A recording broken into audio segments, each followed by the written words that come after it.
Welcome to Shukla study point. आप सभी का स्वागत है आपके अपने YouTube channel Shukla study point में। मैं शिवम शुक्ला आप सभी दोस्तों का हार्दिक स्वागत करता हूं। आप लोगों के लगातार कमेंट आ रहे थे कि सर जी भारत का सामाजिक सांस्कृतिक और आर्थिक इतिहास वाला पेपर जो है उसको पढ़ाइए, वो हमारे पेपर में पूछा जाएगा हमारी यूनिवर्सिटी में। तो मैंने कहा बिल्कुल पढ़ा देना चाहिए। देखें उसमें क्या होता है कि ऑप्शनल पेपर है, मतलब कि ऑप्शनल मतलब कि उसमें 3 खंड आपको चुनने होते हैं। एक तो भारत का सामाजिक और सांस्कृतिक इतिहास पढ़ना होता है, ठीक है, 1200 ईस्वी से लेकर के 1700 ईस्वी तक के बारे में आपको जानना होता है। और भी 2 पेपर उसमें आपको पढ़ने होते हैं। एक पेपर तो आपका होता है इतिहास में नैतिकता यानी एथिक्स, मतलब कि मोरल एथिक्स आपको पढ़ना होता है, एथिक्स इन मोरल, ठीक है ऐसे। और एक पेपर आपका होता है जिसको मैंने कल बड़ा मतलब बताया था आपको, आधुनिक विश्व का इतिहास, जिसमें 1453 से लेकर के 1815 ईस्वी तक के आपको यूरोपीय इतिहास के बारे में पढ़ना होता है। तो बेसिकली मैंने उसको पढ़ाया था, आधुनिक विश्व का इतिहास आपको बता दिया था, ऑब्जेक्टिव प्रश्न। तो कुछ बच्चे हो सकता है उसको लिए हों तो उनके लिए बेनिफिट हो जाएगा। लेकिन अगर आप लोगों के मैंने कमेंट को देखा, मैंने देखा कि भाई आप लोग लगातार कमेंट कर रहे थे मध्यकालीन भारत का सामाजिक और सांस्कृतिक और आर्थिक इतिहास के बारे में, जो 1200 ईस्वी से लेकर के 1700 ईस्वी के बीच में, यानी 1200 से कौन सी चीज प्रारंभ, देखें 1206 ईस्वी में आपको देखें बेसिकली स्थापना किसकी होती, 1206 में दिल्ली सल्तनत शुरू होता है। और मुख्य रूप से आप देखेंगे 1707 तक जाते जाते आप देखते हैं औरंगजेब की मृत्यु के बाद में मुगल व्यवस्था एकदम से ढह जाती है। यानी कि दिल्ली सल्तनत और मुगल वंश, इन दोनों की जो सामाजिक स्थिति है, आर्थिक स्थिति है और जो सांस्कृतिक स्थितियां हैं, उनके बारे में हमको जानकारी ग्रहण करनी है। तो यहीं से बनने वाले बहुत ही महत्वपूर्ण लगभग 100 से अधिक ऑब्जेक्टिव प्रश्नों के इस वीडियो के माध्यम से मैं आपको बताऊंगा, जो कि आपकी परीक्षा की दृष्टि से बहुत महत्वपूर्ण है। यही प्रश्न आपकी परीक्षा में आपको देखने को मिलेंगे बहुत ही बारीकी के साथ। मैं इन प्रश्नों पर चर्चा करूंगा, तो बिल्कुल टेंशन लेने की आपको आवश्यकता नहीं है। शुक्ला स्टडी पॉइंट आपके साथ है। मैंने आपके कमेंट्स को देखा और आप लोग ऐसे अगर जो है कमेंट करेंगे तो इसी तरीके से मैं मोटिवेट होता हूं और आप लोगों के लिए वीडियो लगातार बनाता रहता हूं। आप देखें कि अकेले मैं किस तरीके से आपके सारे सब्जेक्ट को मैनेज करने का प्रयास करता हूं, तो आप लोग मेरे मेहनत के लिए एक बार लाइक करें। मैं पूरी रात दिन मेहनत करता हूं आप लोगों के लिए, मैं पूरी रात दिन मेहनत करता हूं, सच बता रहा हूं। कि आपको बता दूं कि लगता है, हमारे घर वाले भी कहते हैं कि सोचते हैं कि दिन रात ये पढ़ता ही रहता है। अब देखिए, तो आप लोगों को पढ़ाने के लिए भी मेहनत करनी पड़ती है, बहुत मेहनत लगती है भाई। कभी आप अगर हमारे जो है सिचुएशन में आएंगे या हमारे स्थिति में आएंगे तो आपको पता चलेगा कि आप लोगों के लिए मैं कितनी मेहनत करता हूं। तो प्लीज़ जो है मेहनत को समझें और लाइक शेयर जरूर कर दिया करें। बहुत ही ज़बरदस्त तरीके से मैं मेहनत करता हूं। आगे देखिएगा आप, चलें प्रश्नों को हम समझने का प्रयास करते हैं और बहुत ही बारीकी के साथ। देखिए, अलाउद्दीन खिलजी, पहला प्रश्न आपकी स्क्रीन पर आ चुका है। अलाउद्दीन खिलजी ने गुजरात पर कब्जा कब किया था? अलाउद्दीन खिलजी की बात की है तो गुजरात पर कब्जा, इसके दो चेले थे, मतलब कि दो इसके मंत्री हुआ करते थे, एक उलूग खां था और एक नुसरत खां था। तो उलूग खां और नुसरत खां जो है, इसने गुजरात पर कब्जा किया था। कब किया था? 1299 में किया था। तो ऑप्शन नंबर इसका ए करेक्ट आंसर होगा। अगला क्वेश्चन आप देखेंगे, अलाउद्दीन खिलजी ने रणथंबोर, रणथंबोर मतलब कि कहाँ पर है ये रणथंबोर, आप देखते हैं जो है राजस्थान का एरिया, रणथंबोर बोलते हैं। तो रणथंबोर की बात करें तो रणथंबोर पर आक्रमण कब किया था इसने? तो हमीर मतलब कि कब किया था? 1301 ईस्वी में किया था आक्रमण। और इसके यही दो लोग थे, उल्लू खां और नुसरत खां के नेतृत्व में ही हुआ था ये लड़ाई। और हमीर देव वहाँ के शासक थे रणथंबोर के। जुलाई 1301 ईस्वी में युद्ध हुआ था, ठीक है। तो ये ऑप्शन नंबर इसका एक करेक्ट आंसर हो जाएगा। कब आक्रमण किया था? 1301 ईस्वी में, जुलाई का महीना था। अगला प्रश्न, दिल्ली सल्तनत में जलालुद्दीन खिलजी के बाद शासक कौन बनता है? जलालुद्दीन खिलजी के बाद में अलाउद्दीन खिलजी गद्दी पर बैठता है। Option number A correct answer हो जाएगा। अगला क्वेश्चन आपकी स्क्रीन पर आ चुका है, जलालुद्दीन खिलजी का शासनकाल कब से कब तक रहा? जलालुद्दीन खिलजी की बात की है तो 1200, वैसे जलालुद्दीन खिलजी जो है खिलजी वंश का संस्थापक माना जाता है, संस्थापक है। 1290 ईस्वी में उसने स्थापना करी थी किसकी? खिलजी वंश की। और कब से कब तक रहा? 96 यानी 9 साल तक शासन किया जलालुद्दीन खिलजी ने। उसके बाद में 1200 आप देखते हैं 6 ईस्वी में, मतलब कि 1296 ईस्वी में आप देखते हैं गद्दी पर कौन बैठता है? 1296 में गद्दी पर आपका बैठता है ये जलालुद्दीन खिलजी के बाद में कौन आता है? अलाउद्दीन खिलजी। और आप देखते हैं 1314 मतलब कि 1300 लेकर के, मतलब कि 1316 तक शासन करता है कौन? ये अलाउद्दीन खिलजी। तो प्रश्न इसका क्या पूछा गया था? प्रश्न था जलालुद्दीन खिलजी का शासनकाल कब से कब तक रहा? 1290 से लेकर के 1296 तक, ठीक है। ऑप्शन नंबर इसका ये करेक्ट आंसर हो जाएगा। आपसे पूछेगा कि खिलजी वंश कब से कब तक रहा? खिलजी वंश जो है वो मुश्किल से 30 साल का शासन रहा, सबसे कम शासनकाल खिलजियों का रहा है शायद। तो 30 सालों में आप देखते हैं जैसे कि 1290 में स्थापना करते हैं जलालुद्दीन खिलजी, और 1320 तक के शासन रहता है कुल मिलाकर के, ठीक है। ये बात ध्यान रखें। तो ये 30 वर्षों तक शासन जो है होता है।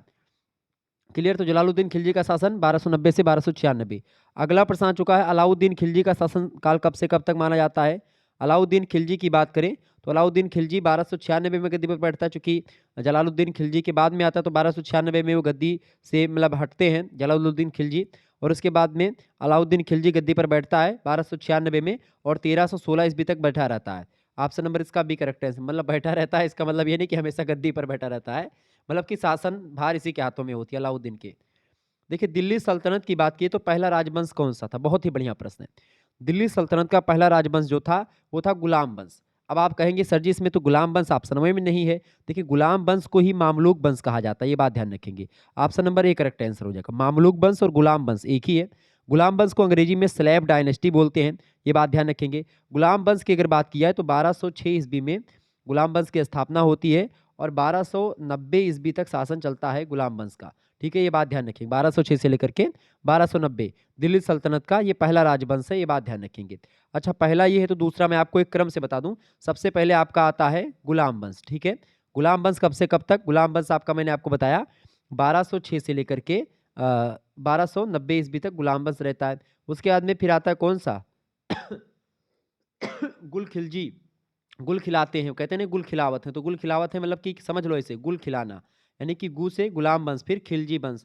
अब खिलजी वंश का शासन कब से कब तक, 1290 से लेकर के कितने साल तक रहा भैया, 30 साल तक। 1290 से लेकर के 1320 तक रहेगा। उसके बाद में फिर 1320 से शासन शुरू होगा किसका, खिलजी वंश के बाद में कौन सा वंश आता है, तू। ठीक है, यानी तू मतलब कि तुगलक वंश। तुगलक वंश का शासन 1320 से लेकर के 1414 ईस्वी तक रहता है। ठीक है, 1414 तक। तो गुलाम वंश का के बाद में खिलजी, खिलजी के बाद में आपका तुगलक, तुगलक के बाद में एक वंश आता है आपका सैयद वंश। सैयद वंश की अगर बात की जाए तो सैयद वंश का शासन जो होता है 1414 में प्रारंभ होगा, और कब से कब तक चलेगा, 1451 तक चलेगा। ठीक है, कब से, 1414 से 1451 तक चलेगा। ठीक है, इसके बाद में क्या होगा, सैयद के बाद में लास्ट वंश जो आता है वो आता है आपका लोदी वंश। ठीक है, सबसे लास्ट वंश है, आपसे पूछेगा सबसे लास्ट वंश कौन सा है या सबसे अंतिम वंश दिल्ली सल्तनत का, तो आप बताओगे लोदी वंश है। लोदी वंश की बात की जाए तो लोदी वंश 1451 यहाँ पर, जो यहाँ पर गुलाम मतलब सैयद वंश खत्म होगा 1451 में, तो वहीं से शुरू हो जाएगा। 1451 से शुरू होगा, और कब तक रहेगा, जब तक मुगल वंश नहीं, एक प्रकार से इब्राहिम लोदी लास्ट शासक होते हैं इसके। इब्राहिम लोदी को पराजित करता है पानीपत के प्रथम युद्ध में कौन, बाबर। ठीक है, और बाबर फिर स्थापना करता है किसका, मुगल डायनेस्टी का, मुगल वंश का। ठीक है, तो 1526 आप कर लेंगे यहाँ तक। 1451 से 1526 तक शासन कौन करता है, लोदी वंश के शासक करते हैं। क्लियर। तो ये हो गए 5 जो है वंश जो कि दिल्ली सल्तनत का निर्माण करते हैं। 5 वंश कौन कौन से, गु खी तू सई लो। ठीक है, यानी गुलाम वंश, खिलजी वंश, तुगलक वंश, सैयद वंश और लोदी वंश, ये 5 वंश हैं। मैंने आपको बता दिया, निश्चित तौर पर आपके समझ में आ गया होगा ये सल्तनत का किस्सा क्या है। 5 दिल्ली सल्तनत में 5 शासक हुए हैं। एक पहले आते हैं गुलाम वंश, फिर उसके बाद में जो है खिलजी वंश, फिर तुगलक वंश, फिर सैयद वंश और फिर लोदी वंश। दिल्ली सल्तनत का पहला राजवंश कौन से, मामलूक वंश या गुलाम वंश। ऑप्शन नंबर इसका ए करेक्ट आंसर हो जाएगा। अगला क्वेश्चन आप देखेंगे, दिल्ली सल्तनत पर मामलूक वंश यानी गुलाम वंश का शासन कब से कब तक रहा। तो गुलाम वंश का शासन जो रहा है 1206 से लेकर के 1290 ईस्वी तक रहा है। ऑप्शन नंबर इसका ए करेक्ट आंसर हो जाएगा। आगे देखिएगा, अगला क्वेश्चन आपकी स्क्रीन पर आ चुका है, फटाफट से आप देखेंगे।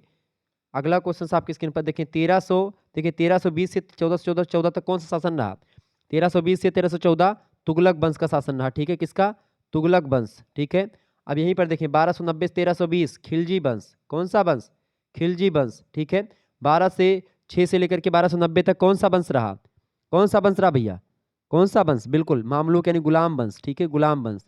क्लियर।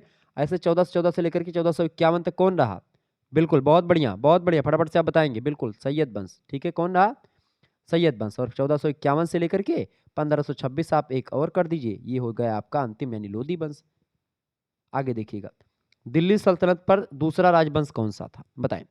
आप सभी को पता होगा खिलजी वंश, ऑप्शन नंबर इसका बी करेक्ट आंसर होगा। अगला वंश आपकी स्क्रीन पर आ चुका है, मतलब कि खिलजी वंश दिल्ली पर शासन कब से कब तक करता है। खिलजी वंश की बात की 1290 से 1320, ए ऑप्शन करेक्ट आंसर होगा इसका। अगला प्रश्न, दिल्ली सल्तनत का तीसरा राजवंश कौन सा है। मैंने सारे राजवंश का आपको, तीसरा कौन सा था, तुगलक वंश, बिल्कुल डी ऑप्शन करेक्ट आंसर हो जाएगा इसका। अगला क्वेश्चन है, दिल्ली सल्तनत में जलालुद्दीन खिलजी के बाद शासक कौन बनता है। जाहिर सी बात है अलाउद्दीन खिलजी, मैंने आपको बताया। अगला क्वेश्चन है, दिल्ली सल्तनत के किस वंश ने सबसे कम समय तक शासन किया। बहुत ही बढ़िया प्रश्न है। सबसे कम वंश अलाउद्दीन मतलब कि किसने किया, किस वंश ने किया सबसे कम वंश तक शासन? खिलजी वंश का शासन 30 साल तक रहा, बस ये ऑप्शन करेक्ट आंसर होगा। अगला प्रश्न, गुलाम वंश का शासन कब से कब तक रहा? 1206 से 1290। मामलुक वंश या गुलाम वंश, ए ऑप्शन।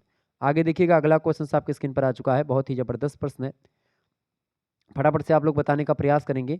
दिल्ली सल्तनत के किस वंश ने सबसे अधिक समय तक शासन किया, बताइएगा। सबसे अधिक शासन जो रहा है वो तुगलक वंश का रहा है। सबसे कम शासक किसका रहा है? सबसे कम शासक जो है खिलजी वंश, यानी सबसे कम कौन रहा? कम खिलजी वंश और अधिक तुगलक वंश। ठीक है, लगभग कितने वर्ष? 94 सालों तक शासन किया है तुगलक वंश ने। तुगलक वंश मैंने आपको बताया था कब से कब तक रहा तुगलक वंश। तुगलक वंश 1320 से 1414 ईस्वी तक रहा। ठीक है, तो लगभग 94 वर्ष लगभग पड़ेगा आपका। आगे देखिएगा, अगला प्रश्न, तुगलक वंश का शासन काल कब से कब तक रहा? 1320 से 1414। डी सी ऑप्शन में दिया 1320 से, यहाँ पर 1320 है और 1414 यहाँ पर लिखा। ठीक है, ध्यान रखेंगे। अगला प्रश्न, अलाउद्दीन खिलजी की सेना का सेनाध्यक्ष उसके दक्कन युद्ध अभियानों के समय कौन था? देखिए, जब दक्कन यानी दक्षिणी अभियान उसने चलाया था, दक्कन दक्षिण में पड़ता है, तो दक्कन अभियान जब चलाया था उसका सेनाध्यक्ष था एक मलिक काफूर नाम का, आप लोगों ने सुना होगा, एक मूवी आपने देखी होगी अगर, ठीक है, पद्मावत मूवी, जिसमें जो है रणबीर वो हैं, क्या नाम है, रणबीर सिंह हीरो हैं और दीपिका पादुकोण ने पद्मावत मतलब कि पद्मावती का किरदार निभाया है, और एक जो है रणबीर कपूर भी है, शायद रणबीर कपूर ने, शाहिद कपूर ने एक्टिंग की है रतन सेन की। तो रतन सेन और अलाउद्दीन खिलजी का रोल कौन करता है? रणबीर का वो करते, क्या नाम है, रणबीर सिंह। ठीक है, आप देखें तो उस उनके साथ एक हिजड़ा टाइप का रहता है, आपने देखा होगा, वही मलिक काफूर है। ठीक है, तो मलिक काफूर, सी ऑप्शन करेक्ट आंसर होगा। आगे देखिएगा, अगला क्वेश्चन आप देखेंगे, बाजार नियंत्रण नीति की शुरुआत किसने करी? बाजार नियंत्रण नीति की शुरुआत बिल्कुल अलाउद्दीन खिलजी ने करी थी, सी ऑप्शन करेक्ट आंसर हो जाएगा इसका। अगला प्रश्न, दिल्ली के निम्नलिखित सुल्तानों में से कौन दक्षिण भारत में पहला सैन्य अभियान चलाया? तो किसने चलाया था दक्षिण भारत में? खिलजी ने चलाया था, यानी अलाउद्दीन खिलजी ने। ऑप्शन नंबर इसका सी करेक्ट आंसर होगा। एक बार फटाफट से आप लोग वीडियो को लाइक और शेयर कर दीजिएगा। आप लोगों की कठिन रिक्वायरमेंट, मतलब लगातार रिक्वायरमेंट पर यह वीडियो आई है, बहुत मेहनत करके मैंने बनाई है। अगला प्रश्न है, निम्नलिखित में से किसने दिल्ली में कुतुब मीनार के पास अलाई दरवाजा बनवाया था? अलाई दरवाजा किसने बनवाया था? आप सभी को पता होगा, बिल्कुल अलाउद्दीन खिलजी ने बनवाया था, ए ऑप्शन इसका करेक्ट आंसर होगा। नेक्स्ट क्वेश्चन है, रेहला एक पुस्तक है, इसको किसने लिखी है? रेहला नामक पुस्तक को लिखा इबन बतूता ने। ठीक है, इबन बतूता ने रेहला पुस्तक लिखी है। ठीक है, ये बात ध्यान रखिएगा। अगला क्वेश्चन है, निम्नलिखित में से कौन दिल्ली सल्तनत का या दिल्ली सल्तनत काल का इतिहासकार नहीं था? तो इनमें से अगर बात करें, अमीर खुसरो दिल्ली सल्तनत का इतिहासकार है, जियाउद्दीन बर्नी भी है, मिनहाज सिराज भी है। इनमें से दिल्ली सल्तनत का जो इतिहासकार नहीं था वो था अब्बास खान शेरवानी। अब्बास खान शेरवानी जो था ये मुगल काल का इतिहासकार है, ऑप्शन नंबर इसका ये करेक्ट आंसर होगा। अगला प्रश्न है, सल्तनत काल में आमीर शब्द का प्रयोग किसके लिए प्रयोग करते थे? आमीर, आमीर जो था प्रशासकीय वर्ग के लिए इस शब्द का प्रयोग होता था, ऑप्शन नंबर इसका ये करेक्ट आंसर होगा। अगला प्रश्न, किताब उल खराज, किताब उल खराज की बात करें तो काजी अबू यकूब ने लिखा है इसको, लेकिन अगर किताब उल हिंद की बात करें, किताब उल हिंद जो है वो अल बरूनी ने उसको लिखा है। ठीक है, ये बात ध्यान रखेंगे। आगे देखिएगा, अगला क्वेश्चन है, निम्नलिखित भाषाओं में से किस भाषा को दिल्ली के सुल्तानों ने संरक्षण दिया? बताएं, अरबी भाषा, तुर्की भाषा, फारसी या उर्दू भाषा? तो निम्नलिखित में से मतलब कि निम्नलिखित भाषाओं में से दिल्ली सुल्तानों के को ने जो जिस भाषा का संरक्षण किया है वो फारसी भाषा। कौन भाषा भाई? फारसी भाषा, सी ऑप्शन इसका करेक्ट आंसर होगा। आगे देखिएगा, निम्नलिखित विदेशी यात्रियों में से कौन संस्कृत का महान विद्वान था? महान विद्वान जो था वो अलबरूनी जो था वो संस्कृत का बहुत जबरदस्त विद्वान हुआ करता था, क्योंकि इसने भारतीय जो विद्वान है, पंडित हैं, उनके साथ कई साल बिताए थे, तो उन लोगों से इनको बहुत ज्ञान प्राप्त हुआ था अलबरूनी को। Option number D correct answer होगा इसका। 2.5 दिन का झोपड़ा या 2.5 दिन का झोपड़ा किसने, मतलब कहाँ पर स्थित है? 2.5 दिन का झोपड़ा ये अजमेर यानी राजस्थान में स्थित है, डी ऑप्शन करेक्ट आंसर होगा। अगला प्रश्न है, अकबर के मंत्रियों में से किसने पद्मिनी की घटना को सत्य माना है? अबुल फजल जो है ये पद्मिनी की घटना को सत्य मानते हैं, मंत्री हैं अबुल फजल और लेखक भी हैं बड़े जबरदस्त। अगला क्वेश्चन आपके स्क्रीन पर आ चुका है, बढ़िया प्रश्न है, परीक्षा की दृष्टि से ध्यान रखिएगा। प्रश्न है और आपको बता दूं, दीनदयाल उपाध्याय गोरखपुर विश्वविद्यालय के लिए लेक्चर बहुत ही महत्वपूर्ण है। हिस्ट्री का 303 वाला जो आपका कोड का पेपर होता है वही मैं इस समय चर्चा कर रहा हूं। ठीक है, दीनदयाल उपाध्याय गोरखपुर विश्वविद्यालय, बीए पंचम सेमेस्टर। ठीक है, इतिहास क्लियर। भक्त तुकाराम कौन से मुगल शासक के समकालीन थे? तुकाराम की अगर बात करें, बताए फटाफट से। भक्त तुकाराम जो थे वो किस मुगल सम्राट के समकालीन हुआ करते थे? बाबर, अकबर, औरंगजेब या जहांगीर? करेक्ट आंसर क्या हो जाएगा? बिल्कुल Jahangir is right answer, option number C होगा इसका करेक्ट आंसर। अगला प्रश्न, निम्नलिखित में से कौन एक सही कालक्रम है? देखिए सबसे पहले इसमें शंकराचार्य का नाम आएगा, तो देखिए रामानुज तो पहले नहीं है, शंकराचार्य हैं, उसके बाद में रामानुज है, शंकराचार्य के बाद में यहाँ पर चैतन्य, तो गलत हो जाएगा ये भी, यानी कि तीनों गलत है। शंकराचार्य के बाद में रामानुज, रामानुज के बाद में चैतन्य महाप्रभु। ऑप्शन नंबर इसका ए लगा देंगे, ए ऑप्शन करेक्ट आंसर है बिल्कुल, ठीक है। अगला क्वेश्चन आपकी स्क्रीन पर आ चुका है, निम्नलिखित में से किस भक्ति संत ने अपने संदेश के प्रचार के लिए सबसे पहले हिंदी का प्रयोग किया? सबसे पहले हिंदी का प्रयोग भक्ति संत ने, जिस भक्ति मतलब कि संत ने किया भक्ति के लिए या भक्ति प्रचार के लिए हिंदी में सबसे पहला प्रयोग, वो थे रामानंद जी, ठीक है। कबीरदास के गुरु हैं रामानंद, ये बात ध्यान रखेंगे। आगे देखिएगा, अगला प्रश्न है, शिवाजी के आध्यात्मिक गुरु कौन थे? शिवाजी के आध्यात्मिक गुरु थे रामदास जी, ऑप्शन नंबर इसका ए करेक्ट आंसर होगा। अगला प्रश्न, दास बोध के रचयिता कौन है? तो रामदास जी ने ही लिखा है दास बोध पुस्तक को, मराठी भाषा में लिखा था, 1654 ईस्वी में इस रचना का प्रकाशन हुआ, ये बात ध्यान रखेंगे। Ramdas, option number C correct answer होगा, दास बोध के रचयिता हैं। अगला प्रश्न देखेंगे, जाति पाति पूछे नहीं कोई, हरि का भजे सो हरि का हुई, ठीक है, बताएं। हरि का भजे सो हरि का हुई, ये यहाँ पर सो हरि का हुई कर लीजिए। ये पंक्तियाँ किसकी हैं? वैसे तो पंक्तियाँ इसको कबीर ने भी कही, लेकिन कबीर से पहले रामानंद ने इस बात को कहा था, और रामानंद के द्वारा ही कबीर को ये बात पता चली, मतलब कि रामानंद से ही प्रभावित थे, रामानंद इनके गुरु हैं कबीर के। तो कबीर दास जो है बाद में इस पंक्तियों को कहते हैं और लिखते हैं अपनी रचना में। बीजक में आप देखेंगे तो ये रचना मतलब पंक्तियाँ आपको मिल जाएंगी। हालांकि कबीर और रामानंद अगर दोनों दिए होंगे तो आप पहले रामानंद को टिक करेंगे, बाद में आप कबीर को टिक करेंगे। अगर रामानंद या कबीर में से कोई एक दिया होगा तो आप चाहे कबीर को मतलब दिया होंगे तो कबीर हो जाएंगे, अगर रामानंद दिया होंगे तो रामानंद हो जाएंगे, लेकिन कबीर और रामानंद दोनों मिलेंगे तो रामानंद करेक्ट आंसर होगा, ठीक है। तो इसका करेक्ट आंसर क्या होगा? Ramanand is right answer. अगला प्रश्न, गुरु नानक का जन्म 1469 ईस्वी में हुआ था, कहाँ पर हुआ था? 15 अप्रैल इनकी डेट है, जन्म तिथि गुरु नानक देव जी की। 1469 ईस्वी में 15 अप्रैल को इनका जन्म हुआ था, रावी नदी के तट पर एक तलवंडी गांव पड़ता है ननकाना में, वहीं पर इनका जन्म हुआ था, option number A correct answer होगा। अगला प्रश्न, सिख धर्म का संस्थापक किसे माना जाता है? तो गुरु नानक देव जी को माना जाता है, option number A correct answer होगा। अगला प्रश्न, बंगाल और उड़ीसा में वैष्णववाद को लोकप्रिय बनाने का श्रेय किसको जाता है? तो चैतन्य महाप्रभु को जाता है, ऑप्शन नंबर इसका ए करेक्ट आंसर होगा।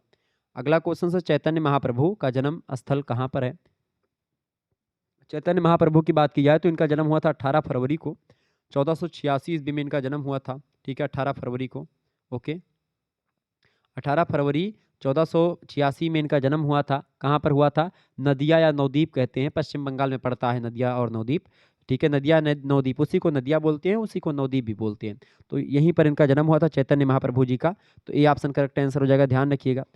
अगला क्वेश्चन से, उड़ीसा नरेश प्रताप रुद्र किस वैष्णव संत का शिष्य था? बताएं, फटाफट से आप बताएंगे। चैतन्य, प्रश्न क्या है? उड़ीसा नरेश प्रताप रुद्र किस वैष्णव संत का शिष्य था?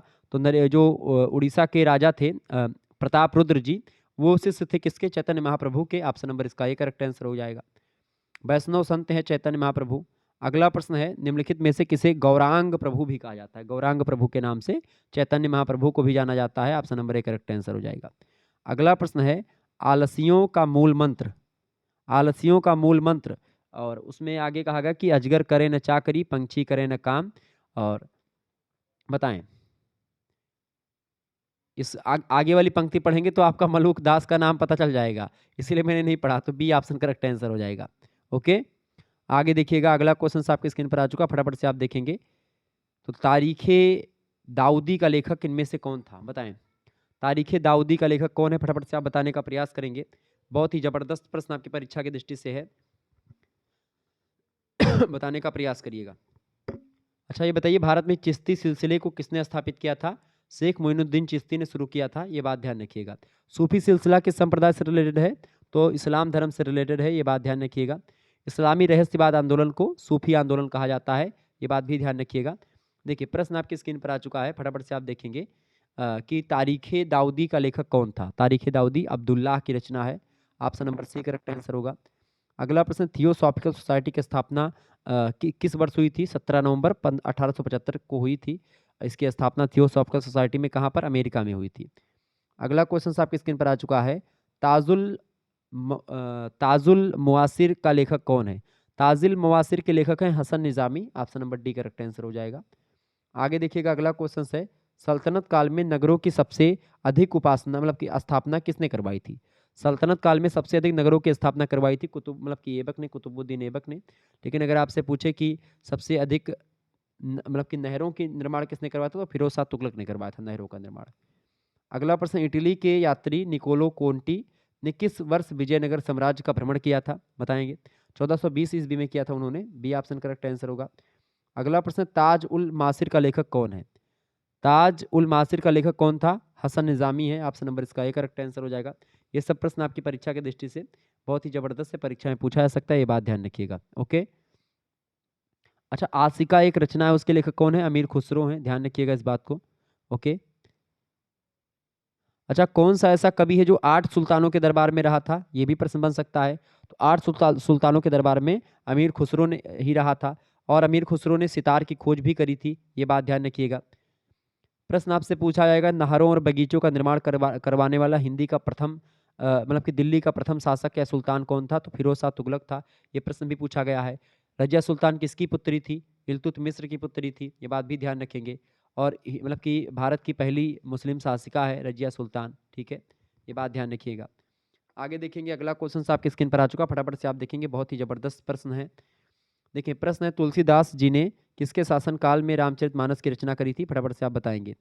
तुलसीदास जी ने किसके शासनकाल में रामचरितमानस की रचना करी थी? तो अकबर के शासनकाल में रचना करी थी, ऑप्शन नंबर इसका बी में दिए हैं, अकबर करेक्ट आंसर हो जाएंगे। अगला क्वेश्चन आप देखेंगे, इबादत खाना या जिसको प्रार्थना सभा भी बोलते हैं, अकबर ने 1575 ईस्वी में निर्माण करवाया था, कहाँ पर निर्माण करवाया था? प्रश्न ये है। फतेहपुर सीकरी, बिल्कुल ठीक है, option number A correct answer होगा। इबादत खाना की स्थापना तो फतेहपुर सीकरी, बी ऑप्शन वही करेक्ट आंसर होगा।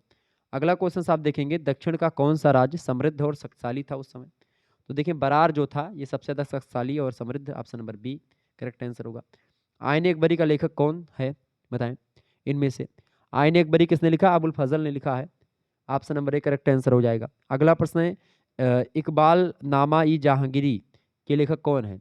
इकबाल नामा ई जहांगीरी के लेखक हैं मुतामद खां या मुतामिद खां, ऑप्शन नंबर इसका बी करेक्ट आंसर होगा। अगला प्रश्न, तुलसीदास किसके शासनकाल में रहे थे? मतलब किसके शासनकाल में या किसके समकालीन है? तो अकबर के समकालीन है।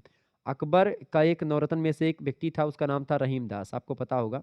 रहीम दास हिंदी के भी कवि हैं, बढ़िया व्यक्ति हैं, अब्दुल रहीम खान खान इनका पूरा नाम था। अकबर के नवरत्नों में से एक थे। ये कवि तुलसीदास के बड़े अच्छे मित्र हुआ करते थे, तो इसीलिए तुलसीदास आप देखते हैं ब्रज भाषा में भी रचनाएं लिखते हैं, रहीम दास चूंकि ब्रज में लिखते थे। तो रहीम दास की अगर बात करें तो रहीम दास जो हैं वो मित्र थे तुलसीदास के, बड़े अच्छे घनिष्ठ संबंध थे। तो उन्होंने कहा था तुलसीदास जी से कि आओ यहीं पर मैं आपको राजा के दरबार में रहा जाए अकबर के यहाँ पे। तो उन्होंने मना कर दिया था तुलसीदास जी ने, ठीक है, ये तुलसीदास जी की मैं बात कर रहा हूँ। तो किसके शासनकाल में रहे थे, ये थोड़ा सा अटपट लग रहा है। यहाँ पर ऐसे कर लें किसके शासन मतलब कि वो किसके समकालीन थे, या जब वो थे तुलसीदास तो किस समय के शासन था? अकबर।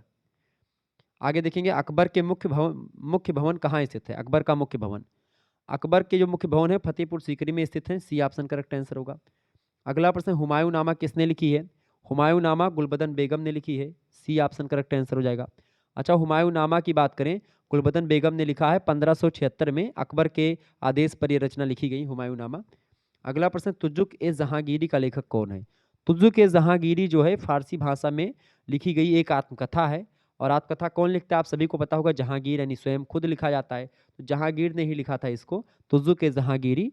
जहांगीर का पूरा नाम था नूर अल दिन जहांगीर या नूर अल दीन जहांगीर, इसका पूरा नाम था, आत्मकथा है तुजुक ए जहांगीरी, जहांगीर की। अगला प्रश्न, निम्नलिखित में से कौन सी रचना अमीर खुसरो के द्वारा नहीं लिखी गई है? देखिए, तारीखे मुबारक शाही जो रचना है, इसको याहया बिन अहमद सरहिंदी ने लिखा है, इसको अमीर खुसरो नहीं लिखा। बाकी नूह सिफिर, तुगलकनामा, आशिका, ये सब रचनाएं किसने लिखी? अमीर खुसरो ने लिखी हैं। आगे देखिएगा, अगला प्रश्न आपसे बन सकता है एग्जाम में, चित्रकला का महान संरक्षक शासक कौन था? चित्रकला की बात करें तो जहांगीर का नाम आपके दिमाग में वैसे आ जाना चाहिए, जहांगीर महानतम संरक्षक है चित्रकला का। अगला प्रश्न, अकबर ने किस सिख गुरु को वर्तमान अमृतसर भूदान के रूप में दिया था? तो रामदास को दिया था, ऑप्शन नंबर इसका ए करेक्ट आंसर हो जाएगा। आगे देखिएगा, अगला क्वेश्चन आपकी स्क्रीन पर आ चुका है, बढ़िया प्रश्न है, शाहजहां ने कौन से नहरों का निर्माण करवाया था? बताएं, शाहजहां ने कौन से नहरों का निर्माण करवाया था? तो उन्होंने फैज और शाह दोनों नहरों का निर्माण करवाया था, सी ऑप्शन करेक्ट आंसर हो जाएगा, दोनों। अगला प्रश्न, निम्नलिखित शासकों में से कौन सबसे अधिक उदारवादी शासक थे? बाबर, हुमायूं, औरंगजेब। तो ये देखें तीनों से ज़्यादा मतलब कि उदारवादी हैं, तीनों से ज़्यादा उदारवादी अकबर था। हालांकि उदारवादी ये मतलब कि उसमें से अगर सभी को देखेंगे तो कोई उदारवादी नहीं था, सभी लोगों ने मनमानी करी, लेकिन अकबर जो है इन लोगों से ठीक था। तो ऑप्शन नंबर इसका डी करेक्ट आंसर होगा। अगला क्वेश्चन आप देखेंगे, उलेमा थे। उलेमा जो होते थे ये जो मुस्लिम साधु होते हैं उन्हीं को उलेमा कहते हैं। मुस्लिम जो जानकार व्यक्ति या मुस्लिम जैसे अपने यहाँ पर हिंदुओं में जैसे कि पंडित जी लोग होते हैं, बड़े बड़े संत महात्मा होते हैं, ऐसे ही उलेमा होते हैं, मुसलमानों में पहले हुआ करते थे, उनको उलेमा बोलते थे। ठीक है, तो इस्लाम के जानकार होते हैं ये लोग। आगे देखेंगे अगला प्रश्न, ताजमहल का मुख्य शिल्पकार कौन था? उस्ताद अहमद लाहौरी। लेकिन ऑप्शन में उस्ताद ईसा खां है तो गलत हो जाएगा, अब्दुल समद भी नहीं, बसावन भी नहीं। डी ऑप्शन इसका करेक्ट आंसर, उपरोक्त में से कोई नहीं। क्या होगा? उस्ताद अहमद लाहौरी ये ताजमहल के मुख्य शिल्पकार हैं। डी ऑप्शन इसका। अगला प्रश्न है, कश्मीर का अकबर कौन कहा जाता है?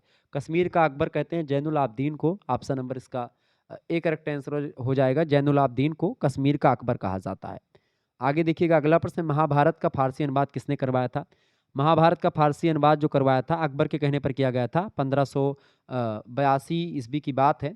1582 में अकबर के द्वारा कहने पर जो है महाभारत का फारसी अनुवाद किया गया था। किस नाम से? रज़्मनामा। रज़्मनामा की बात करें तो इसका हिंदी मतलब होता है युद्ध की किताब। रज़्मनामा का मतलब क्या होता है? रज़्मनामा का मतलब होता है युद्ध की किताब। तो इसको किसने लिखवाया था? अकबर ने लिखवाया था। ठीक है, मतलब कि अनुवाद करवाया था महाभारत का फारसी में। क्लियर? अगला क्वेश्चन आप देखेंगे, शाहनामा किसकी कृति है? शाहनामा किसकी रचना है भैया? देखिए शाहनामा जो है फारसी भाषा में लिखी गई रचना है, एक महाकाव्य है। इसको लिखा है फिरदौसी ने। फिरदौसी की बात करें तो फिरदौसी का पूरा नाम है हकीम अबुल कसीम फिरदौसी। 1010 ईस्वी में इस रचना को लिखते हैं ये फिरदौसी। तो करेक्ट आंसर क्या हो जाएगा? ए ऑप्शन, शाहनामा की रचना किसने करी है? फिरदौसी ने। अगला प्रश्न देखेंगे, निम्न में से किसने सॉरी कुरान पर एक टीका लिखा है? तबीयत थोड़ी मेरी खराब है, इस समय चल रही है। बताएं किसने कुरान पर एक टीका लिखी? क्योंकि रात रात भर जगते हैं तो उसमें दिक्कत हो जाती, खाना कब खाते हैं कब नहीं खाते कुछ पता नहीं चलता है, तो इसलिए थोड़ा सा दिक्कत है। लेकिन अब पेपर आपके जैसे खत्म हो जाएंगे फिर उसके बाद मैं थोड़ा सा फ्री होऊंगा। और आपको बता दूं पेपर जैसे आपके खत्म होते हैं फिर 5th सेमेस्टर के बाद में तुरंत मैं 6th सेमेस्टर के सिलेबस को स्टार्ट कर दूंगा। तो आप लोग बिल्कुल भी रेस्ट नहीं पाओगे मेरी तरफ से। मैं बिल्कुल भी आपको आराम करने का मौका दूंगा नहीं, ये बात ध्यान रखेंगे। आप चाहे वीडियो को लाइक करें चाहे ना करें, लेकिन मैं आपके लिए मेहनत करता रहूंगा दिन रात। 6 सेमेस्टर जो 6वां सेमेस्टर है आपका, उसके लिए मैं तैयारी शुरू करवा दूंगा। जैसे आपका पेपर खत्म होता है तब तक मैं शुरू करवा दूंगा। ठीक है, यानी जनवरी लास्ट तक मैं अभी थोड़ा सा रुका हुआ हूँ 6 सेमेस्टर के लिए को लेकर के, लेकिन जैसे ही आपका ये पेपर खत्म होता है तुरंत मैं सिलेबस जो है तुरंत डालना शुरू कर दूंगा। सिलेबस डिस्कशन शुरू हो जाएगा। फिर उसके बाद में सिलेबस डिस्कशन के बाद में फिर चैप्टर वाइज वीडियो होंगी। चैप्टर वाइज के बाद में मॉडल पेपर, ऑब्जेक्टिव और लिखित दोनों टाइप के करवाते रहोगे। ठीक है, तो ये इससे क्या होगा कि अभी से आप तैयारी अगर शुरू कर देंगे 6 सेमेस्टर का, तो थोड़ा सा क्या हो जाएगा कि आप जब परीक्षा का समय आएगा तो आप जब वीडियो देखेंगे तो आपको समझ में तुरंत आ जाएगा। तो इसीलिए मैं रिक्वेस्ट करूंगा कि आप लोग ऐसे ये ना सोचे कि कल परीक्षा है तो आज आकर के केवल पढ़ ले, नहीं, थोड़ा सा और पढ़ने का प्रयास करें। अगर मैं बीए के क्षेत्र में मेहनत कर रहा हूं तो प्लीज़ ऐसा ना करें कि केवल 1-2 महीने केवल आप लोग पढ़ें, जब पेपर हो आपके तभी पढ़ें आकर के। ठीक है, ऐसा इसमें करता हूं कि तब फिर दिक्कत होती कि मैं उस समय वीडियो फिर मोटिवेशन नहीं मिल पाती है, क्योंकि उस समय इतना ज़्यादा रीच डाउन हो जाती है जब आप लोग नहीं देखते हैं वीडियो। तो ऐसी स्थिति में क्या होता है कि फिर मन थोड़ा सा उबने लगता है, बेकार सा लगने लगता है। लेकिन इस समय मज़ा आ रहा है आप लोगों को पढ़ाने में। क्यों? चूँकि आप लोग लगातार पढ़ रहे हैं, अच्छा लग रहा है हमको। देख रहा हूँ कि जब आप लोग इतनी भारी संख्या में वीडियो को देखते हैं, पढ़ते हैं, तो मुझे बड़ा अच्छा लगता है। इसीलिए मैं चाहता हूँ कि आप लोग जो है ऐसे ही कंटिन्यूटी हमेशा बनाए रहें। और मैं आप लोगों के कमेंट को देखते हुए मैं हर एक चीज़ करूँगा जो आप लोग कहेंगे। ठीक है, तो प्लीज़ आप लोग पढ़ाई को बिल्कुल ना छोड़ें। आप अगर आज बीए में पढ़ लेंगे, आगे आप यूपीएससी की तैयारी करेंगे, आप पीसीएस की तैयारी करेंगे, आप पुलिस की वैकेंसी आई हुई है, धुआंधार तरीके से तैयारी कर लो। ये सब प्रश्न उसमें पुलिस में भी आ सकते हैं। तो तहलका मचा दो अब की बार ना, क्या टेंशन है आप। तो अगर बीए आप अच्छे तरीके से पढ़ लोगे ना भैया, तो बीए से बहुत सारे प्रश्न आप, अगर बीए आपने अच्छे तरीके से पढ़ लिया इतिहास तो आप समझ लीजिए कि आपका जो यूपीएससी और ये सब लेवल का आता है जीके ऊके, इतिहास से प्रश्न जो भी आएगा आप कर डालोगे। ठीक है, आगे देखिएगा अगला क्वेश्चन, निम्नलिखित में से कुरान पर एक टीका किसने लिखा है? कुरान पर टीका किसने लिखा है बताएंगे? जॉन बेगम ने लिखा है, option number C correct answer होगा। आगे देखिएगा अगला प्रश्न है, महाकाल मतलब मध्यकालीन भारत में कान में पहनने वाले आभूषण का क्या नाम था? कान में पहनने वाले आभूषण को बोलते थे उस समय झांझर। ऑप्शन नंबर इसका सी करेक्ट आंसर हो जाएगा। चंपाकली जो था ये गले का एक प्रकार से होता था आभूषण, चंपाकली। अगला प्रश्न, राजस्थान में चंपाकली आज भी लोग पहनते हैं। अगला प्रश्न है, कवि चंडीदास ने किस भाषा की लोकप्रियता बढ़ाने में योगदान किया था, बताएं। कवि चंडीदास ने बंगाली भाषा की लोकप्रियता बढ़ाने में बड़ा योगदान दिया। ऑप्शन नंबर इसका ए करेक्ट आंसर होगा। अगला क्वेश्चन से, निम्नलिखित में से किसे कृतिवासी ने बंगाली में अनुवाद किया था, बताएं। कृतिवासी ने वाल्मीकि रामायण को बंगाली में अनुवाद किया था, तो रामायण ऑप्शन नंबर बी में दिया, करेक्ट आंसर हो जाएगा। अगला क्वेश्चन आप देखेंगे, अकबरनामा के लेखक अबुल फजल का कत्ल किसके द्वारा किया गया था। तो अबुल फजल का कत्ल किया गया था राजकुमार सलीम जो था उसके कहने पर किया गया था। अकबर का पुत्र है सलीम, तो सलीम के कहने पर उसका जो एक व्यक्ति है सलीम का एक प्रकार से वीर सिंह देव बुंदेला जो है इसी ने मारा था। तो प्रश्न क्या पूछा गया है कि किसके द्वारा कत्ल किया गया, किसके द्वारा करवाया गया होता तो राजकुमार सलीम लगाते, लेकिन किसके द्वारा कत्ल किया गया, वीर सिंह देव बुंदेला। बिल्कुल ए ऑप्शन करेक्ट आंसर हो जाएगा। राजकुमार सलीम के कहने पर वीर सिंह देव बुंदेला ने इसको मारा था, किसको, अबुल फजल को, जो कि अकबरनामा लिखा था और अकबर से राजकुमार सलीम की बनती नहीं थी। ठीक है, ये बात ध्यान रखेंगे। अगला प्रश्न आप देखेंगे, मदद ए मास जाना जाता है। मदद ए मास को धार्मिक व्यक्तियों को दिए गए भूदान के रूप में जाना जाता है। ठीक है, ऑप्शन नंबर इसका ए करेक्ट आंसर होगा। आगे देखिएगा, अगला क्वेश्चन आपकी स्क्रीन पर आ चुका है, बहुत ही जबरदस्त प्रश्न है परीक्षा की दृष्टि से आपके। मध्यकालीन भारत में चित्रकला का महानतम संरक्षक कौन था, बहुत ही जबरदस्त प्रश्न, बताएं। मध्यकालीन भारत में चित्रकला का महानतम संरक्षक जो था वो था जहांगीर। ऑप्शन नंबर इसका ए करेक्ट आंसर हो जाएगा। जहांगीर 1605 में गद्दी पर बैठता, 1627 तक शासन करता है। अगला क्वेश्चन आप देखेंगे, अच्छा देखें, सबसे पहले बाबर ने स्थापना करी उसकी मुगल वंश की। बाबर के बाद में गद्दी पर कौन आता है, हुमायूं आता है। हुमायूं के बाद में कौन आता है, अकबर आता है। ठीक है, अकबर आता है। अकबर के बाद में कौन आता है, जहांगीर जिसको सलीम बोलते हैं, तो जहांगीर आता है, गद्दी पर बैठता है। जहांगीर का लड़का कौन है, शाहजहां है। ठीक है, शाहजहां का लड़का कौन है, औरंगजेब है। ठीक है, ये बात ध्यान रखेंगे, औरंगजेब है, तो ये बात ध्यान रखिएगा। क्लियर, ये सीरियल से चलते आए हैं सभी लोग। आगे देखेंगे, अगला प्रश्न, लीलावती का फारसी अनुवाद किसने किया था, बताएं। लीलावती का फारसी अनुवाद किसने किया था, तो अकबर के कहने पर करवाया गया था 1587 में। ठीक है, भास्कराचार्य की रचना है लीलावती, गणितीय रचना है भास्कराचार्य की। इसका अनुवाद करवाया गया था 1587 में, फैजी ने किया था, अकबर के द्वारा करवाया गया था। ऑप्शन नंबर इसका ए करेक्ट आंसर हो जाएगा। अगला प्रश्न, निम्नलिखित में से या निम्नलिखित मुगल चित्रकारों में से कौन सा चित्रकार पाश्चात्य तकनीक के लिए प्रसिद्ध था। देखिए, बसावन जो है बड़ा फेमस मुगल चित्रकार है और यही फेमस था। Option number D correct answer हो जाएगा। अगला प्रश्न है, बीरबल का मूल नाम क्या था। बीरबल का मूल नाम था महेश दास। ऑप्शन नंबर इसका डी करेक्ट आंसर हो जाएगा। अगला क्वेश्चन है, निम्नलिखित में से कौन सी आगरा के किले में निर्मित पहली सफेद संगमरमर की इमारत है, बताएं। बहुत ही बढ़िया प्रश्न है। निम्नलिखित में से कौन सी आगरा के किले में निर्मित पहली सफेद संगमरमर की इमारत है, तो मोती मस्जिद। ऑप्शन नंबर इसका ए करेक्ट आंसर होगा। अगला क्वेश्चन है, निम्नलिखित में से कौन जैन आचार्य 2 वर्ष तक मुगल दरबार में रहा था एवं जिसे जगत गुरु की उपाधि से भी सम्मानित किया गया, तो उसका नाम है जो है क्या नाम है, हीर विजय सूरी। ऑप्शन नंबर इसका बी करेक्ट आंसर होगा। अगला प्रश्न है, कौन मुगल सम्राट खामोशी से संगीत को पसंद करता। खामोशी मतलब कि संगीत इसके राज्य में बैन हुआ करता था और कुशल बीड़ा वादक भी था। वैसे कुशल बीड़ा वादक और संगीत प्रेमी जो था वो कौन था, वो आपका कौन हुआ करता था, वो बाबर भी था। लेकिन ये प्रश्न क्या पूछा गया आपसे, प्रश्न पूछा गया कि कौन सा मुगल सम्राट खामोशी से संगीत को पसंद करता था। तो औरंगजेब जो था वो संगीत का बड़ा प्रेमी था, लेकिन इसके शासनकाल में संगीत बैन था। ठीक है, चूंकि मुसलमानों में, क्योंकि कट्टर था ये मुसलमान, मतलब कि मुसलमान धर्म का एकदम से कट्टर समर्थक था ये जहाँ मतलब कि औरंगजेब। तो इसीलिए औरंगजेब जो था इसने क्या करा था, इसने संगीत वगैरह पर बैन करवा दिया था। ठीक है, और इसीलिए यही संगीत का बड़ा प्रेमी था, लेकिन बैन थी इसके शासनकाल में, तो इसीलिए खामोशी शब्द का प्रयोग किया गया। कौन सा मुगल सम्राट खामोशी से संगीत को पसंद करता था और कुशल बीड़ा वादक भी था, तो वो था Aurangzeb. C option correct answer होगा। अगला प्रश्न है, निम्नलिखित में से कौन fall of the Mughal empire पुस्तक के लेखक हैं। Fall of the Mughal empire पुस्तक को लिखा है एक बड़े अच्छे इतिहासकार हैं Jadunath Sarkar. Option number B correct answer हो जाएगा, इन्होंने लिखा है। नेक्स्ट क्वेश्चन आपके स्क्रीन पर आ चुका है, अब्दुल हमीद लाहौरी मतलब इनमें से किसके लेखक है, कौन सी पुस्तक को लिखा उन्होंने। तो पादशाह नामा पुस्तक को लिखने वाले हैं, मतलब लिखा है उन्होंने अब्दुल हमीद लाहौरी ने पादशाह नामा पुस्तक को उन्होंने लिखा है। ठीक है, अच्छा, तारीख़ शाहजहानी किसने लिखा है? तो इसको किसने लिखा है? इसको लिखा है सादिक खान ने। तारीख़ शाहजहानी के लेखक कौन है? सादिक खान है। अब अमल ए सालेह पुस्तक को किसने लिखा है? मोहम्मद सालेह ने लिखा है। ध्यान रखिएगा इस बात को। आगे देखिएगा अगला प्रश्न, किस शासक के समय में अंडाकार शैली का गुंबद स्थापत्य कला का मुख्य लक्षण बन गया? तो वो था हुमायूं के शासनकाल में। Option number A correct answer होगा। अगला क्वेश्चन है, हाजी बेगम कौन थी? हाजी बेगम जो थी वो अकबर की माता थी, और आपको बता दूं ये हुमायूं की पत्नी थी। ठीक है, हाजी बेगम ये इनके हस्बैंड थे हुमायूं, और ये हुमायूं और हाजी बेगम से उत्पन्न हुए थे कौन? Akbar. Option number D correct answer होगा। अगला क्वेश्चन है, निम्नलिखित मुगल अमीरों और सेनापतियों में से कौन एक हिंदी का कवि था? बहुत ही बढ़िया प्रश्न है। हिंदी का कवि कौन था? अब्दुल रहीम खान खाना, जिसके बारे में मैंने आपको बताया था।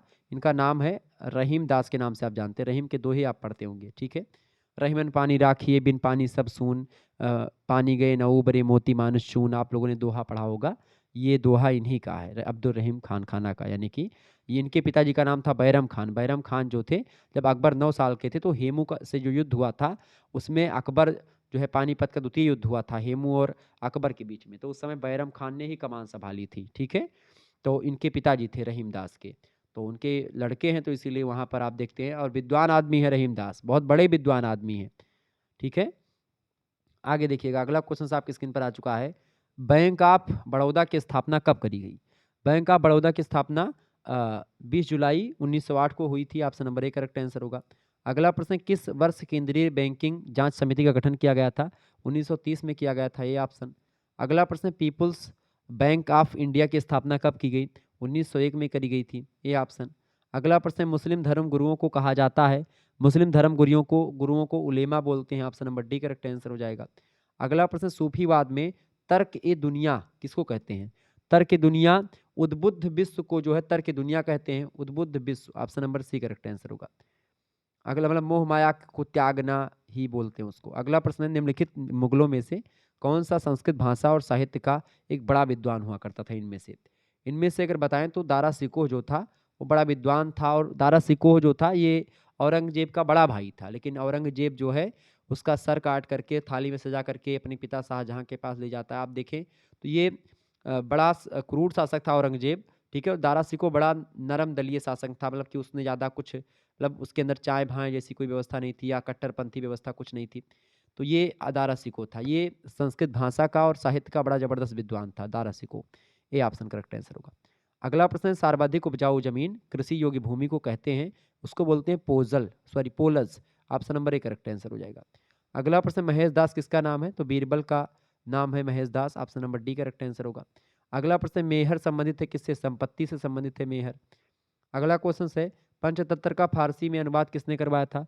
पंचतंत्र का फारसी में अनुवाद करवाया था अकबर ने। Option number B correct answer होगा इसका। अगला प्रश्न आपसे पूछा गया था, फटाफट से आप देखेंगे। प्रश्न है, आईने अकबरी में सूफी मत की कितनी शाखाओं का वर्णन किया गया है? आईने अकबरी की अगर बात करें तो आईने अकबरी में जो है 14 सूफी मतों, मतलब ये 14 शाखाओं के बारे में बताया गया सूफी मत की। Option number C correct answer होगा। सूफी कहाँ मजलिस लगाते थे? सूफी लोग जो है वो खानकाह में मजलिस लगाते थे। कहाँ पर? खानकाह में। Option number D correct answer होगा। दीन इलाही धर्म मतलब कि दीन इलाही धर्म के संस्थापक कौन है? अकबर हैं। इसके सदस्य कौन थे इनमें से? देखें, शेख फैजी जो थे इसके सदस्य थे, अबुल फजल, शेख फैजी, ये सब। अगला प्रश्न है, मुकद्दम का संबंध किससे था? मुकद्दम ग्राम प्रबंध से रिलेटेड होता था। Option number D correct answer होगा। अगला प्रश्न है, मुगल काल में एक सोने की मोहर बराबर किसकी? 159 ग्रेन के बराबर होती थी। डी ऑप्शन करेक्ट आंसर होगा। आगे देखेंगे अगला क्वेश्चन आपकी स्क्रीन पर आ चुका, बहुत ही जबरदस्त प्रश्न है, परीक्षा की दृष्टि से आपके ध्यान रखेंगे। बताएं, प्रश्न आपकी स्क्रीन पर आ चुका है, मुगल कालीन कपड़ों के रंगाई का एक प्रमुख केंद्र क्या था? मछलीपट्टनम जो था वो था। Option number A correct answer हो जाएगा। आगे देखिएगा, आईने अकबरी में कितने शाही कारखाने का उल्लेख मिलता है? आईने अकबरी में 36 शाही कारखानों का उल्लेख मिलता है। ए ऑप्शन करेक्ट आंसर होगा। अगला प्रश्न, मुगल काल में मंत्री परिषद को क्या कहते थे? मंत्री परिषद को बिजारत कहते थे। ठीक है, किस काल में? मुगल काल में।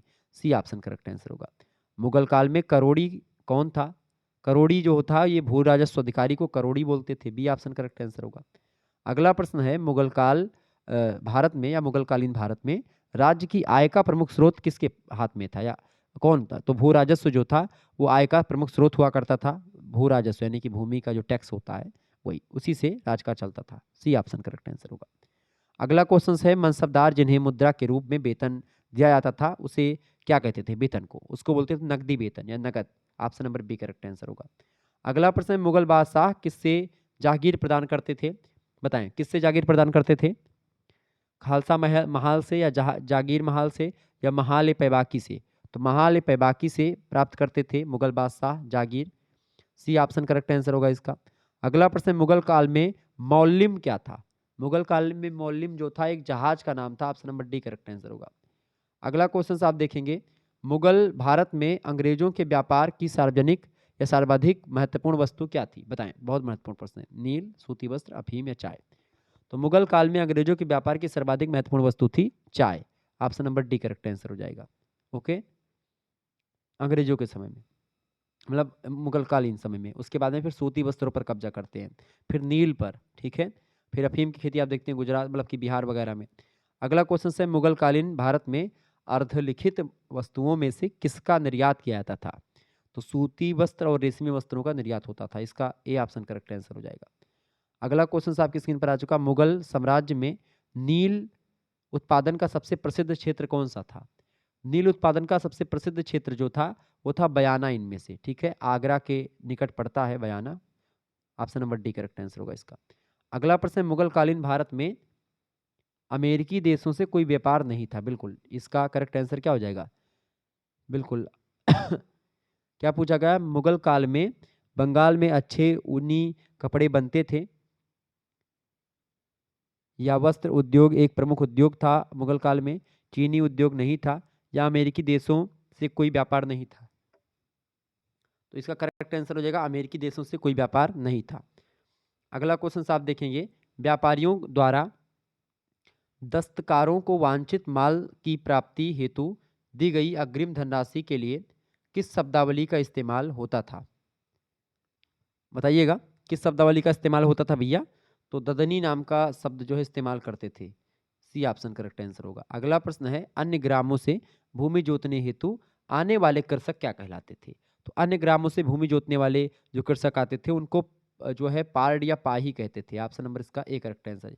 जैसे आजकल आप लोग कहते हैं कि पाही पे जाई थे, पाही मतलब समझ रहे हो ना, यानी कि आपके घर से जो ज़्यादा खेत दूर होता है आपका, दूसरे ग्राम सभा में, आप किसी दूसरे ग्राम सभा में हैं और आपका खेत कोनो दूसरे ग्राम सभा में है, दूर है थोड़ा सा, 3-4 किलोमीटर दूर आपके घर से, तो आप जान जाइए कि आप पाही पर जा रहे हैं, आपका वो खेत पाही बोला जाएगा, ठीक है। अगला क्वेश्चन आपकी स्क्रीन पर आ चुका है, निम्नलिखित में से कौन भारत की पहली प्रथम महिला शासिका थी? बताएं, बहुत ही बढ़िया प्रश्न है। भारत की प्रथम महिला शासिका कौन थी इनमें से? फटाफट से आप बताने का प्रयास करेंगे, बहुत ही महत्वपूर्ण प्रश्न है आपकी परीक्षा की दृष्टि से। प्रथम महिला शासिका कौन थी? फटाफट से आप बताने का प्रयास करेंगे। प्रथम महिला शासिका कौन थी भाई? प्रथम महिला शासिका थी बिल्कुल Razia Sultan, is right answer, A option में दी है। अगला क्वेश्चन है, रजिया बेगम को सत्ताच्युत करने में किसका हाथ था? मतलब कि सत्ता को से हटाने में तुर्कों का हाथ था। Option number C correct answer हो जाएगा। अगला प्रश्न आपकी स्क्रीन पर आ चुका है, दिल्ली के सुल्तान बलबन का पूरा नाम क्या था? गयासुद्दीन बलबन इसका पूरा नाम था। बी ऑप्शन करेक्ट आंसर होगा। दिल्ली के सुल्तान खिलजी सुल्तान थे, बताएं। दिल्ली के जो खिलजी सुल्तान थे तुर्क हुआ करते थे। सी ऑप्शन करेक्ट आंसर होगा। अगला प्रश्न है, सेना को वेतन देने की प्रणाली का विधान किसने किया था? अलाउद्दीन खिलजी ने किया था। ऑप्शन नंबर इसका सी करेक्ट आंसर हो जाएगा। बहुत महत्वपूर्ण प्रश्न है। अगला क्वेश्चन है, वह कौन सा विद्वान था जो महमूद गजनबी के साथ भारत आया था? तो अल मसूदी जो है ये महमूद गजनबी के साथ भारत आया था। इसका सी ऑप्शन करेक्ट आंसर होगा। अगला प्रश्न है, फारसी कवि और अमीर खुसरो, जो प्रसिद्ध फारसी कवि है अमीर खुसरो, किसके दरबारी कवि थे? तो देखिए, उनकी बात करी जाए अगर अमीर खुसरो की, तो अमीर खुसरो अलाउद्दीन खिलजी के दरबारी कवि हुआ करते थे। Option number A correct answer हो जाएगा। अगला क्वेश्चन है, तबकाते नासरी का लेखक कौन था? तबकाते नासरी का लेखक कौन था? मिनहाज उस सिराज जो हैं ये तबकाते नासरी के लेखक हैं। फारसी में रचना लिखी गई है 1206 ईस्वी में, ठीक है, इसको पूरा किया गया। आगे देखिएगा अगला प्रश्न, तूतीय हिंद किसे कहा जाता है? तूतीय हिंद अमीर खुसरो को कहा जाता है। ए ऑप्शन, यानी हिंदुस्तान की तूती। Option number A correct answer होगा इसका। अगला प्रश्न, इबन बतूता ये अफ्रीकी यात्री है, मोरक्को से आया था। ये किसके शासनकाल में आया था? ये आया था भैया किसके शासनकाल में? इब्न बतूता मोहम्मद बिन तुगलक के शासनकाल में आया था। और आपको बता दूं मोहम्मद बिन तुगलक जो था पागल और सन की तानाशाह भी कहा जाता है ये, क्योंकि ये बहुत पढ़ा लिखा था मोहम्मद बिन तुगलक। इसने 4 नीतियाँ चलाई थी, चारों में विफल हो गया था, ठीक है। और आपको बता दूं कि इसने जो है सांकेतिक मुद्रा का प्रचलन इसने सबसे पहले किया था, ठीक है। इब्न मतलब ये क्या बोलते हैं मोहम्मद बिन तुगलक। इब्न बतूता जो था ये भी पढ़ा लिखा था। तो जब ये आया था इसके दरबार में मोहम्मद बिन तुगलक के, तो इसका फिर बातचीत, दोनों खूब बातचीत करते थे, ठीक है। कहा जाता है मोहम्मद बिन तुगलक के बारे में कि जब मोहम्मद बिन तुगलक मरा तो जनता को इससे और इसको जनता से दोनों को मुक्ति मिल गई, ठीक है। ये ऑप्शन करेक्ट आंसर होगा इसका। अगला प्रश्न है, प्रसिद्ध कवि शेख सादी किसके राज दरबार की शोभा बढ़ाते थे, बताएं। शेख सादी की अगर बात करें तो ये बलबन की राज दरबार की शोभा बढ़ाया करते थे। ऑप्शन नंबर इसका बी करेक्ट आंसर हो जाएगा, बलबन। अगला प्रश्न, दिल्ली के नजदीक तुगलकाबाद की स्थापना किसने करवाई थी। तुगलकाबाद की स्थापना करवाई थी गयासुद्दीन तुगलक ने। ऑप्शन नंबर इसका सी करेक्ट आंसर हो जाएगा। अगला क्वेश्चन और लास्ट प्रश्न इस वीडियो का, राजधानी के रूप में आगरा शहर के लिए किस जगह का चुनाव, मतलब कि के लिए जगह का चुनाव किसने किया था। तो अलाउद्दीन खिलजी, मतलब कि क्या है, राजधानी के रूप में आगरा शहर के लिए जगह का चुनाव किसने किया था, सिकंदर लोदी ने किया था। ऑप्शन नंबर इसका डी करेक्ट आंसर हो जाएगा, सिकंदर लोदी। क्लियर, ये बात ध्यान रखिएगा। तो ये सब प्रश्न आपकी परीक्षा की दृष्टि से बहुत महत्वपूर्ण है, ये बात ध्यान रखेंगे।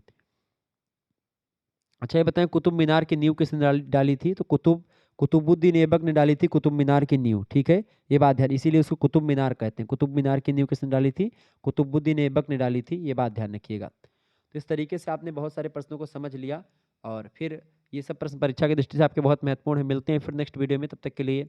अच्छा, अलाउद्दीन खिलजी की अगर बात की है तो इसने जो है हौज ए अलाई बनवाया था, सीरी शहर की स्थापना करी थी, जलालुद्दीन का मकबरा बनवाया था, ठीक है। जमात खाना मस्जिद किसने बनवाई थी, प्रश्न पूछा जाता है। जमात खाना मस्जिद खिज्र खान ने बनवाई थी।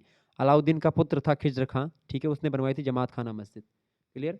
तो मिलते हैं फिर नेक्स्ट वीडियो में, तब तक के लिए जय हिंद जय भारत। आप सभी का बहुत बहुत धन्यवाद। हमारे से जुड़ने के लिए इसी प्रकार से अपना प्यार हमेशा बनाए रखेंगे। Okay, good night, I love you, बहुत बहुत धन्यवाद।